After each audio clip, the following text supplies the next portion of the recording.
This is 3 years of real business advice in about 10 minutes. So my name is Jose Muniz for those that are new to the channel.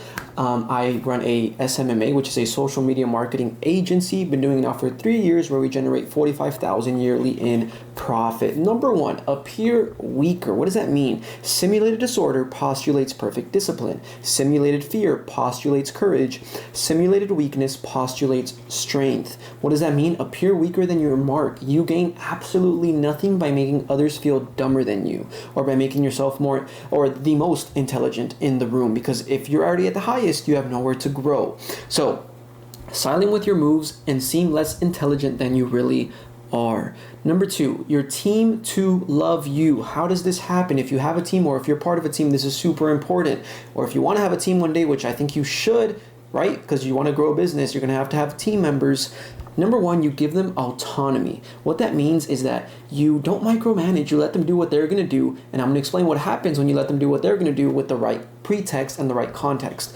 You invest in them. What that means is that whether it's through an educational fund, or you send them to conventions, conferences to build them up in their workspace or their specific field, you show them that you have an interest in their growth, both as a human being, but also in the workplace. You give them praise over punishment, meaning you want them to work not because they'll get punished if they don't, but because they'll receive praise if they do. This is a huge one, and one that I've seen has been working great with my business as well.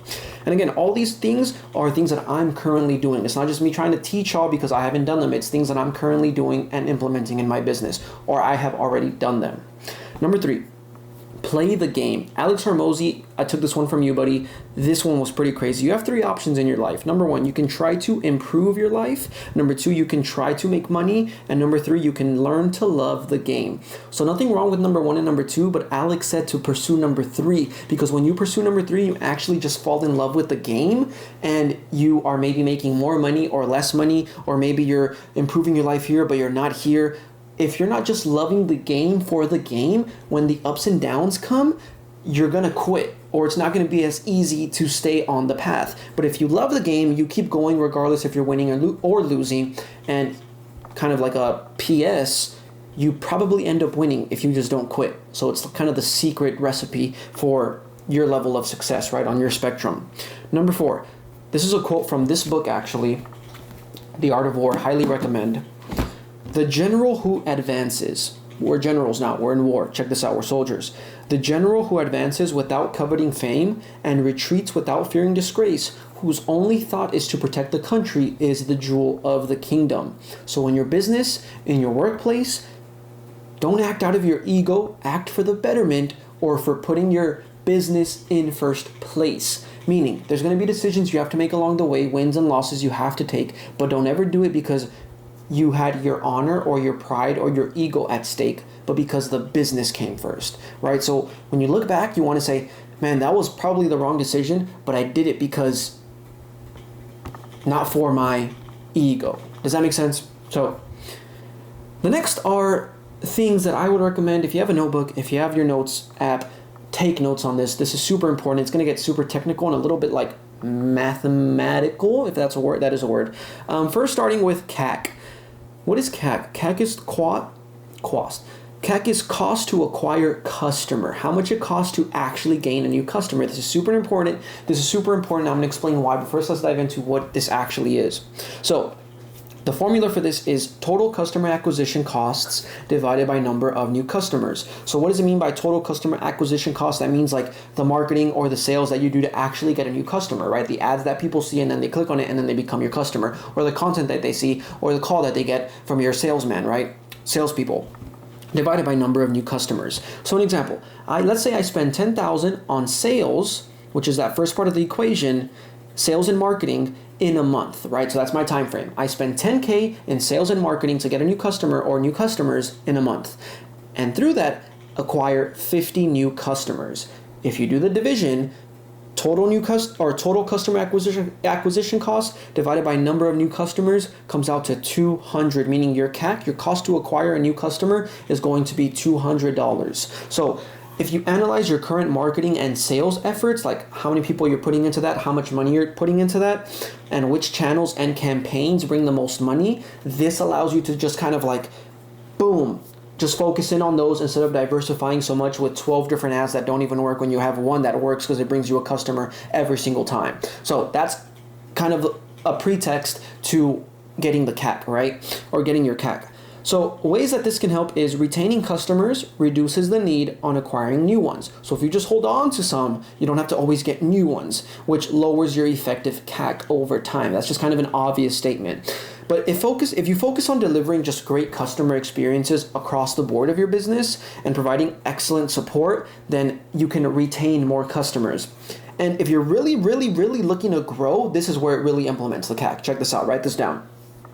An example, if you know your CAC, and you did the equation already, you know your CAC is $100 and you want to grow by 1,000 customers, let's say in the next 4 to 6 months, then you know you'll need a budget of $100,000 because 100 times 1,000, because you already did the equation, you got your CAC of $100, that's how much it takes to acquire a new customer, and you want 1,000 new customers. 100 times 1,000, that means that you have to tell your budgeting team or your finance team, hey, we need to somehow put together $100,000 in the next 4 months because I want 1,000 new customers. Pretty cool if you ask me. Next term that you guys need to take notes for this one is churn. What is churn? It sounds funny, C-H-U-R-N. Churn is how many customers a business loses over a specific amount of time. So effectively, you want to reduce churn. You want to lose at the least amount of people as possible in a specific time frame. So the churn equation is as following.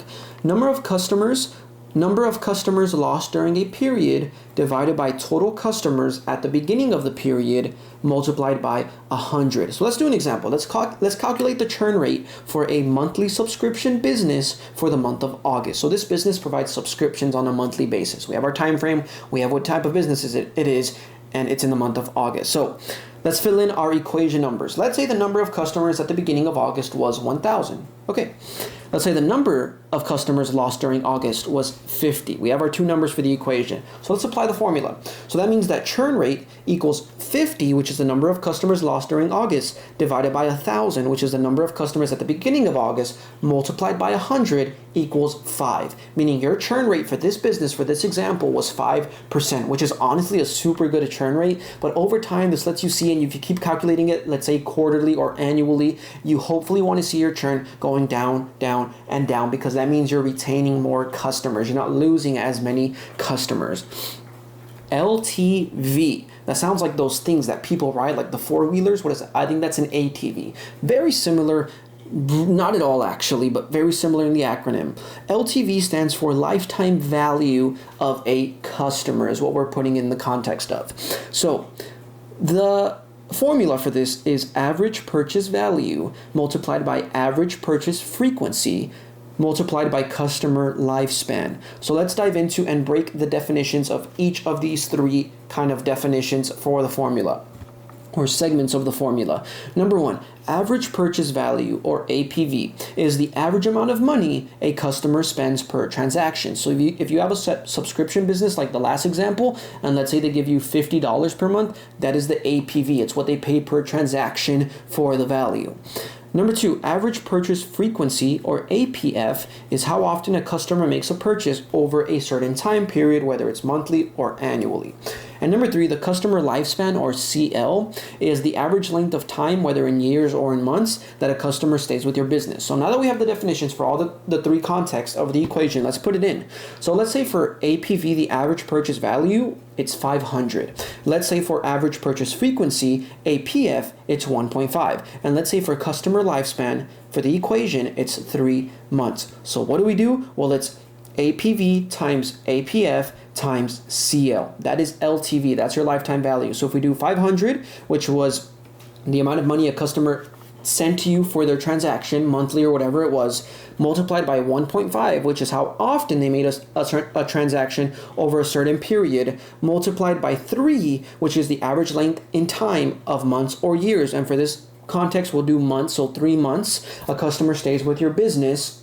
That means that it came to a total of $2,250. So for this example, your average customer is worth $2,250 over their lifetime. So that lets you know that when I get a new customer, they're usually going to be worth $22.50.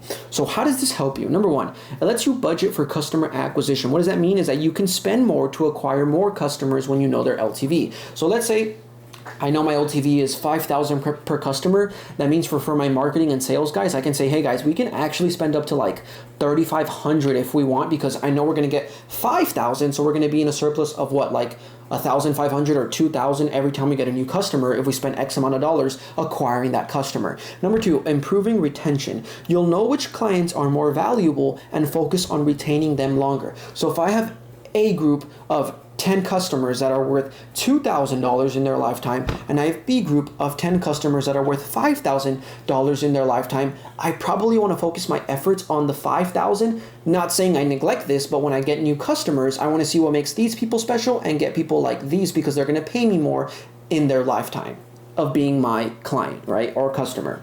Last but not least, revenue projections. What does that mean? It helps you forecast future revenue based on current customer retention and acquisition strategies. So same thing, if I know my customers are worth $5,000 and I have 10 of them, that means I'm going to have $50,000 at the end of their lifetime. And let's say their lifetime was, I don't know, like a year. That means that in a year, I know I'm going to have $50,000 coming to me or to the business, so I can go to my finance team and say, hey, let's go ahead and book that conference in Canada that costs $20,000. I know we can do that because we're gonna bring in $50,000. So let's you kind of just look ahead and budget for the things that you need, employees you need to pay, and things you need to buy, because there's always that in business. Last but not least, if you made it to the end of the video, man, thank you. Last but not least, work hard and smart. This is also from Alex Hormozi. I've said his name like twice, I think, already, so obviously you have to check him out. This guy's just incredible. Work hard and smart. Before you begin to work smart, as people say, like work smarter, not harder, you must work unapologetically hard. But once you do, why not just work both smart and hard? So what this means is that if you're an entrepreneur, or you probably are, like realistically, everyone is really an entrepreneur, even if you work like a corporate job, like it's entrepreneurship is just so general, like it's just someone trying to better themselves, right? So let's say we're all entrepreneurs then, right? You have to do an incredibly amount of busy work, like just needless work of just getting up and doing work before you start realizing like, oh wait, I could have given this to this person and I could have freed up my time, or I could have assigned this task to this group and freed up my time. That's doing smarter work instead of you just trying to do everything by yourself. But before you get to that point of quote unquote smart work, you have to do like immense years, months, days, hours, 6 a.m. to midnight work of you just trying to figure it all out. I'm not saying I'm there yet, but I am applying this principle, and I am doing like immense amount of busy work that I know I could probably hand off to other members of my team, but I just feel like I need to do it all. So this still applies to me. I'm not just doing smart work, but the quote is saying, once you figure out how to do this smart work, okay, why not just come back to the root of what you were doing before, of like the busy work of working hard and being a hard worker, and apply it to the smart work. So imagine how much more you'll progress. So don't just, once you unlock the smart work and you know what you need to be doing over what you feel you need to be doing, or over what you feel you should be doing, once you figure out the smart work, why not just apply the hard work ethic to it and see how much you progress? Hope that made sense. Thank y'all for sticking around. Catch y'all on the next video.